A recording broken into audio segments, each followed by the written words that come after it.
record, all on TimeSync, and record. This is just a test for the timecode. First time using this USB drive on the side to record to. I turned up the gains a lot on the MixPre 3. I have very nice equipment, so I want to have really good audio.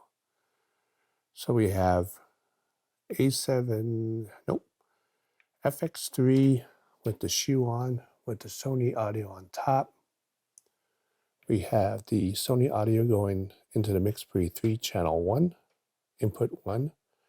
We have stereo out going to the FX3 just to have a scratch disc. We have timecode being generated by Tentacle SYNC on the MixPre 3, FX3, and FX30. 30 right here. And we are going to sync by timecode. See if we can get that to work. So this is just a test to see if it works. I'm Walter Van Dusen. And here we go. And let's see if we... Okay, let's see how that works.